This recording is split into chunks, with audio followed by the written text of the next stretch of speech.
un podcast de Cooperativa. Este es el podcast de Lo que queda del día, una presentación de cooperativapodcast.cl, otra forma de escuchar. Hola, soy Paula Molina, junto con Lucas Carrasco, los controles técnicos. Estamos grabando un nuevo episodio de Lo que queda del día. Se renuevan cada jornada, así que la invitación es a que te suscribas a través de Spotify o de distintas plataformas. Vamos a conversar esta tarde respecto a cómo observan desde Chile a los liderazgos internacionales. Se viene el cambio de mando, habrá visita de figuras y mandatarios de otros países, pero hay también un entorno cambiante en el ámbito internacional. ¿Cómo lo miramos desde Chile? De eso vamos a estar conversando con Jorge Fábrica de Datavoz. Y también hablamos de la normativa medioambiental, también en un entorno internacional que va cambiando, las decisiones de Donald Trump que debilitan las herramientas jurídicas para las medidas que contienen la emisión de gases de efecto invernadero, pero además un cambio de gobierno dentro del país y los renovados y redoblados mensajes a terminar con la permisología. ¿Cuánto puede afectar eso en las políticas medioambientales chilenas? Lo conversamos con la ministra saliente Maysa Rojas en este episodio de Lo que queda del día. Y comenzamos hablando de lo internacional. Jorge Fábrica de Datavoz en la entrevista. Lo que nosotros hemos observado en los sondeos que hemos estado haciendo es una prolongación de las preocupaciones a nivel local, pero llevadas a nivel internacional, y eso ha hecho que justamente lo que tú estás mencionando, digamos una demanda o necesidad o búsqueda como de orden y seguridad se ha trasladado también a la manera en que las personas están percibiendo las noticias que llegan desde el extranjero.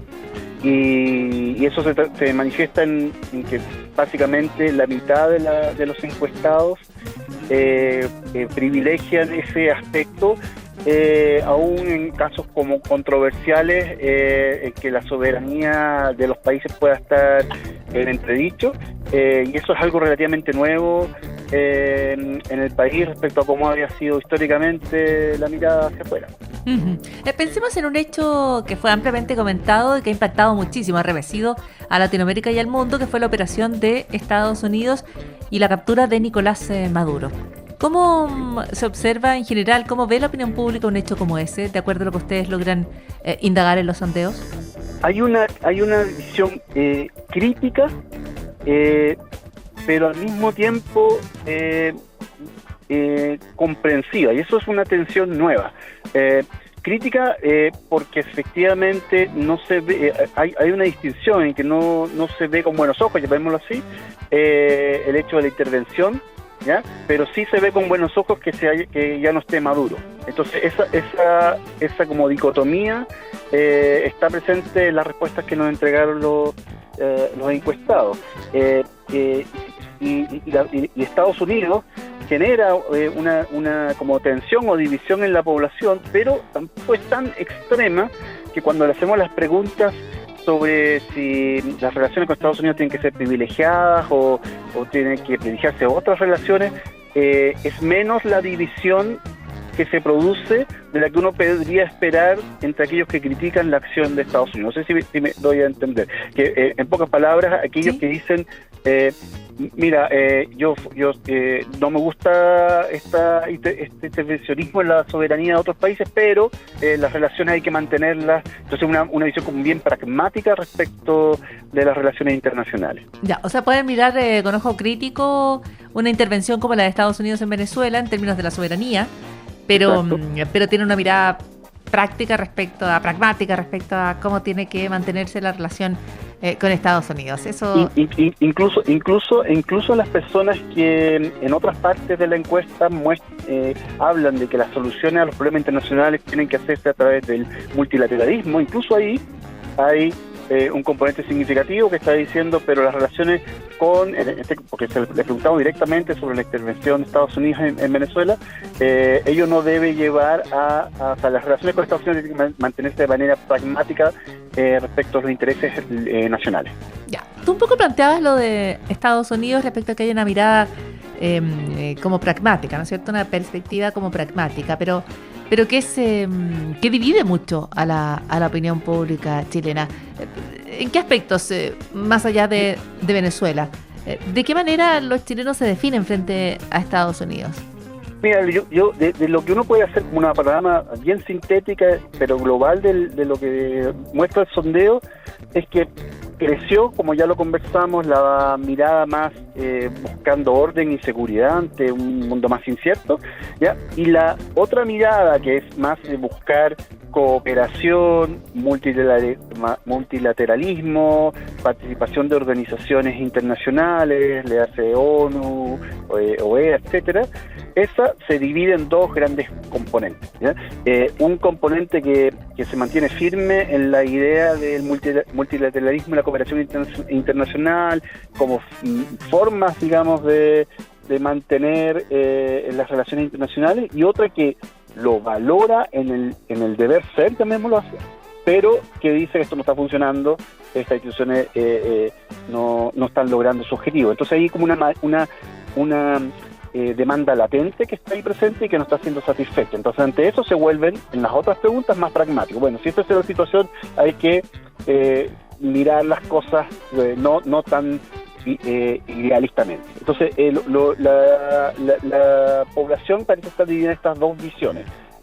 Y estas dos visiones se cruzan al mismo tiempo por que no es exactamente igual la búsqueda de orden y seguridad como encerrarme sobre la nación, porque eso podría ser una variante, que digan, aquí cada país se encarga de sí mismo y nada más. No, ellos, incluso en ese segmento que como te decía es la mitad de los que responden, que se plantean a favor de liderazgos fuertes, ya más autoritarios en cierta manera, que no se vuelven necesariamente sobre el nacionalismo, ¿ya? Porque son 7 de cada 10 los que igual creen que hay que buscar de alguna manera acuerdos internacionales. Entonces, el resumen es ya no nos funciona lo que estaba la gente, aún con los medios que se informa, ellos están concluyendo, mira, ya este orden efectivamente en el que estábamos acostumbrados ya no existe, hay que ser pragmáticos ante ese orden y tratar de siempre privilegiar los intereses nacionales frente a ese orden. Ese es un poco como el resumen de cómo percibimos lo que las personas nos están diciendo. Pero si 7 de 10 personas creen que es necesario participar en acuerdos internacionales, no se puede decir que es un país totalmente volcado hacia el interior, para nada, pero sí parece un país muy consciente de las recientes vicisitudes y cambios en el orden internacional. Es interesante, sí. Sí, me parece muy, muy interesante. ¿Hay algo de esto que podrías proyectar, por ejemplo, frente a la posibilidad de que una expresidente chilena, de que Michelle Bachelet fuera secretaria general de Naciones Unidas? ¿Tienen en general los chilenos esa mirada, tú un poco hablabas, pero tan crítica sobre el multilateralismo? Es una mirada, por cómo se dieron los datos, hay un componente de los que responden que son completamente críticos, completamente de rechazo al multilateralismo, y es esperable de esa población. Nosotros no hicimos una pregunta específica respecto a la candidatura de Michelle Bachelet, pero ahí es esperable de un rechazo y de que por qué nos metemos en esto, para decirlo en simple. Pero ¿qué porcentaje es ese? Serían 4 de cada 10 que son los que tienen una mirada más nacionalista, ¿ya? Que no nos metamos que no son internacionalistas, son nacionalistas. O sea, ellos, soberanía nacional, preocuparnos de nuestros problemas y nada más, ¿ya?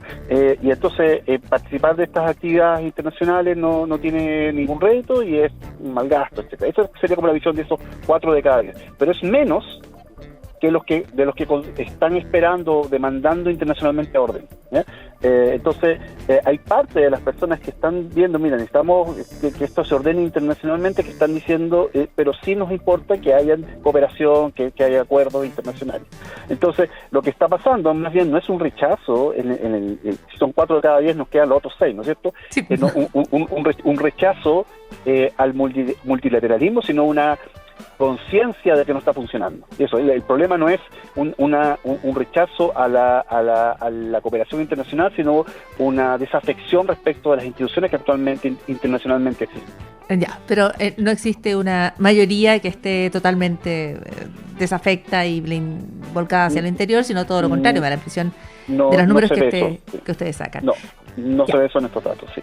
Una de las maneras más claras en las cuales se sondea parte de la mirada desde Chile hacia el extranjero tiene que ver con los liderazgos internacionales, ¿no? Está el caso de Lula da Silva, por ejemplo, que eventualmente viene al cambio de mando y es un liderazgo importante en América Latina. Está el caso de Nayib Bukele, que durante mucho tiempo se ha presentado como uno de los líderes con mayor evaluación una evaluación positiva desde Chile. ¿Sigue Nayib Bukele en el primer lugar? Pero ¿quiénes le suceden a Nayib Bukele? Claro, en evaluación positiva sigue siendo muy, muy alta, pero en términos relativos de conocimiento es más bajo que otros. Entonces eso hay que ponderarlo, digamos. Aquellos que lo valoran, pero no saben quién es, necesariamente. Necesariamente, exactamente. Y eso probablemente está cruzado por la conversación de orden y seguridad que estábamos hablando. Efectivamente, también con una mejor valoración, mayor conocimiento, pero con menor valoración aparecen Milei, ¿ya? Y en el caso, por ejemplo, de Donald Trump es completamente divisivo. La mitad lo valora positivamente, la mitad negativamente. Queda totalmente la mitad. Claro, está segmentado. Después, el caso de Lula da Silva son evaluaciones más bien positivas y también con mejor conocimiento en el caso de él, respecto de Bukele. Pero Bukele sigue encabezando, digamos, los listados en términos de proporción de quien dice conocerlo y lo valora positivamente. Estás escuchando el podcast de Lo que queda del día, una presentación de cooperativapodcast.cl. Le hablamos de medio ambiente con la ministra saliente del presidente Gabriel Boric, Maysa Rojas, aquí en el podcast de Lo que queda del día. Mira, primero que nada es que estamos realmente muy contentos con esta declaratoria.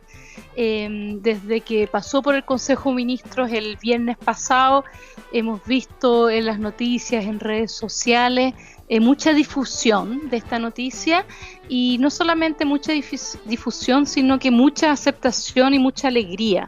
Déjame comentarte que, bueno, siempre cuando en los procesos que lleva adelante el Ministerio de Medio Ambiente se hacen consultas públicas, y la consulta pública para esta declaración es la más masiva que hemos tenido.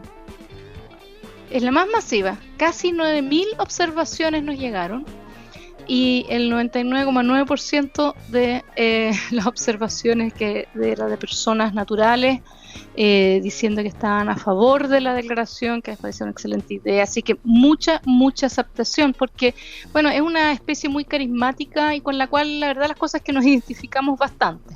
Así es. Que estamos es una ave endémica de la corriente Humboldt, vive prácticamente solamente acá, y déjame mencionarte dos cosas que son las razones por las cuales nosotros nos llevamos a esta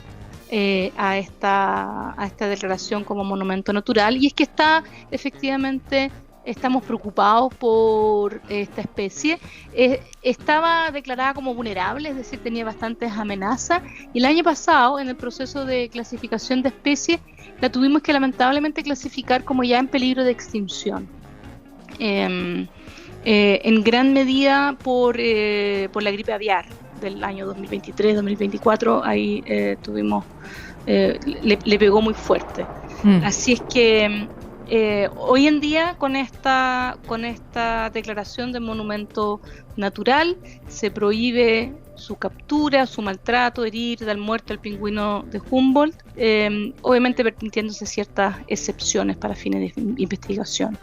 Ya, pero no se puede maltratar al pingüino de Humboldt, no se lo puede capturar, no se lo puede intimidar, no se puede intervenir en sus sitios de nidificación, ni en playas, ni en zonas rocosas. Ministra, el pingüino se ubica, circula en zonas rocosas, como decíamos, en las aguas ricas y frías de la corriente de Humboldt, en el norte del país. En una discusión, en una tensión que ha sido creciente respecto a cuánto se protege y cuánto se crece económicamente y cuántos proyectos se pueden echar adelante. En el caso del pingüino de Humboldt, ¿hay proyectos que se vean afectados por esta declaración? A ver, lo que yo diría es que no prohíbe nada. Lo que prohíbe es lo que dijimos antes, ¿verdad? La captura, el maltrato, el herir o dar muerte al pingüino, eso. Y por lo tanto, los proyectos van a tener que convivir con eso y ser más cuidadosos. Yo lo pondría en esos términos. Pero no prohíbe. El pingüino nidifica y vive, efectivamente, como tú mencionabas, en muchos de los islotes que tenemos frente a las costas de Chile, y todos esos islotes ya están bajo una figura de protección, así que de esa manera ya nosotros tenemos como protegido la casa del pingüino, ¿sí?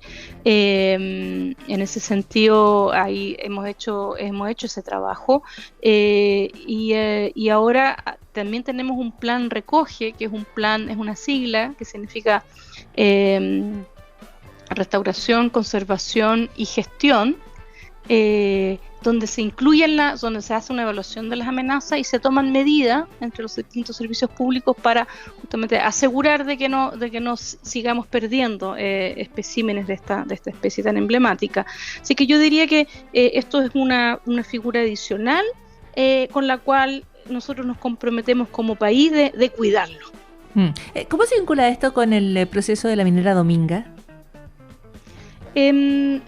A ver, hay un tal archipiélago de Humboldt, que por su nombre, como lo indica, efectivamente es un lugar donde nidifica y donde vive el pingüino, que está protegido por un área marina costera de múltiples usos, y ese es el trabajo que ha hecho el Ministerio de Medio Ambiente. Entonces, como te decía, nosotros nos hemos preocupado, y esa es la tarea del Ministerio de Medio Ambiente, de asegurar de que el patrimonio natural del país esté bien resguardado, de cuidar ese hábitat. Eso está hecho a través de la declaración del área protegida, a través en este momento de la elaboración del plan de manejo, que es donde realmente uno ve cómo las actividades que allí se realizan sean compatibles para proteger el pingüino y todas las otras especies que viven en el archipiélago de Humboldt, y con el plan recoge con medidas concretas también para tener buenas prácticas para evitar que nosotros le pongamos presión adicional, y con la declaración del monumento natural le estamos dando un cuidado adicional. Así que yo diría que en lo que compete al Ministerio de Medio Ambiente, que es resguardar el patrimonio natural, estamos utilizando todos estos distintos instrumentos para asegurarnos que esta especie tan emblemática con la cual nos identificamos quede bien resguardada. Siento que no me responde respecto a Dominga en particular. Es que la protección de una especie o de distintas especies es lo que le corresponde al Ministerio de Medio Ambiente realizar, y eso es lo que estamos haciendo, y no pronunciarnos sobre un proyecto en particular.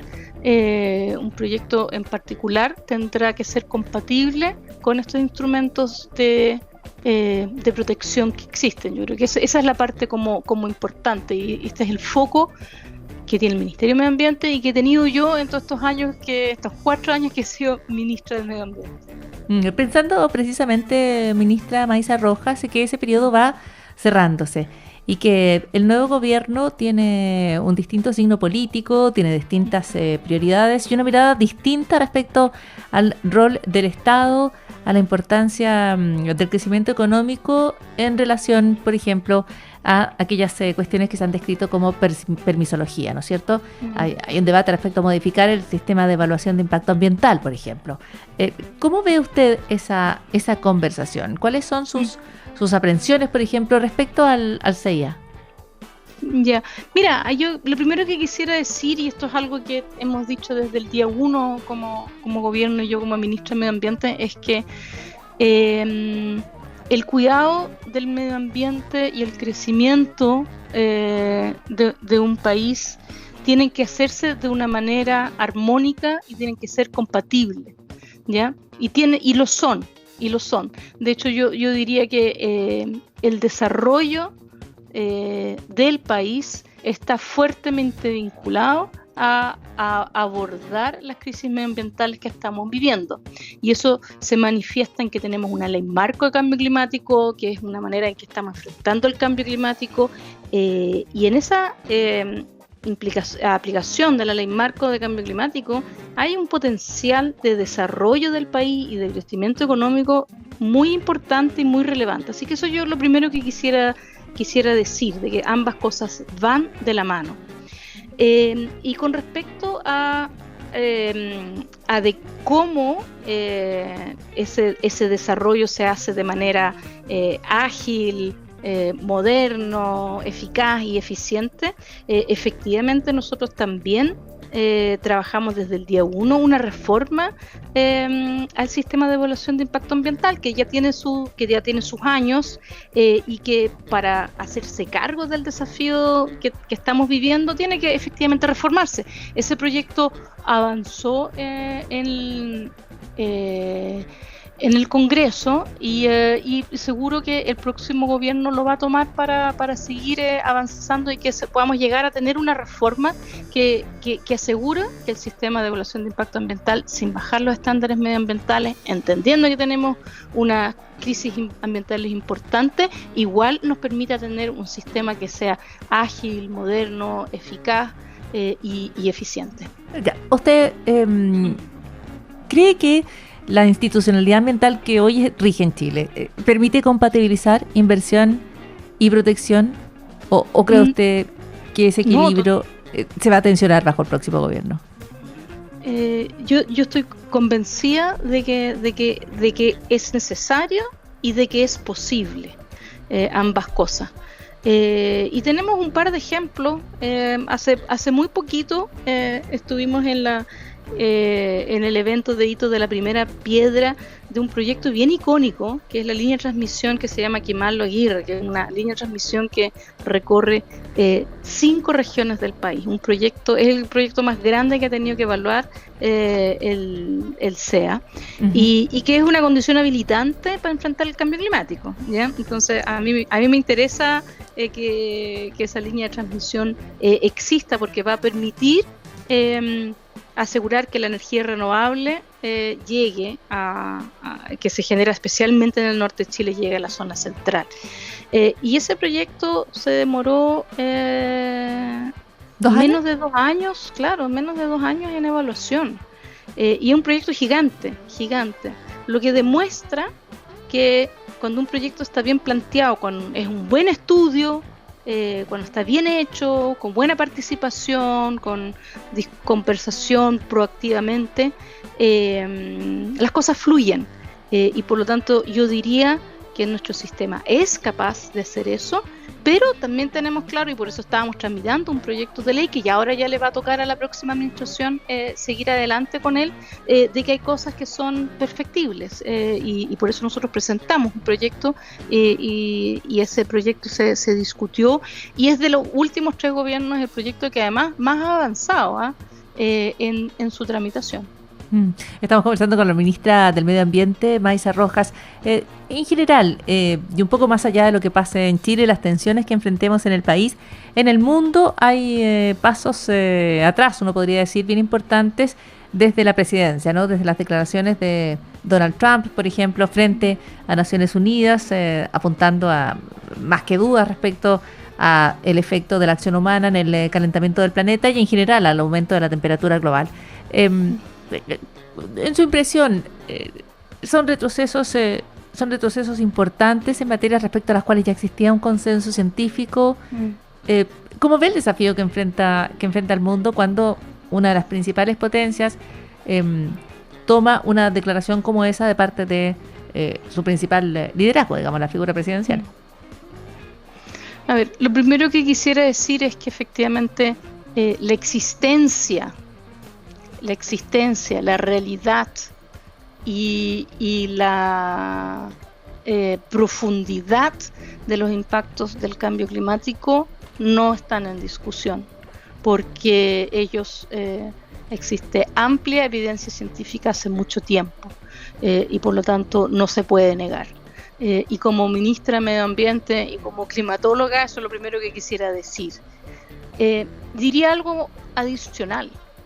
Como autoridad, negar el cambio climático a mí me parece una irresponsabilidad, porque es no asegurar bienestar para la población, que es finalmente el objetivo principal que tiene una autoridad. Yo tengo que implementar políticas para asegurar de que, en mi caso, que los chilenos y chilenas vivan mejor, las autoridades de otros países para que sus ciudadanos también lo hagan. Entonces, a mí me parece evidentemente que muy preocupante de que se hable en términos de mentiras, etcétera, de algo que hay total evidencia científica, y yo creo que en Chile todo el mundo cree en la evidencia científica y tenemos un consenso alto para eso. Pero además de eso, y especialmente en el caso de Chile, yo diría que tenemos también ese consenso, y para nosotros enfrentar el cambio climático, por ejemplo, significa invertir en nuestra transición energética, que tiende un efecto de crecimiento económico muy importante. Nosotros tenemos estudios de hace varios años que dicen que la carbono neutralidad, con la cual estamos comprometidos por ley, no es un costo, sino que es un aumento en el Producto Interno Bruto del país al año 2050. Entonces, no solamente es que estamos haciéndonos cargo responsablemente con evidencia, sino que esto tiene un impacto positivo sobre el desarrollo del país, y ese consenso existe y tenemos una ley. Por lo tanto, yo, por lo menos en cuanto a cómo Chile va a seguir enfrentando el cambio climático, yo espero que no tengamos retrocesos en eso, y que sigamos siendo responsables y que sigamos siendo bien pioneros también en la manera en que Chile, como un país pequeño en vías de desarrollo, enfrenta y tiene un liderazgo muy reconocido a nivel internacional.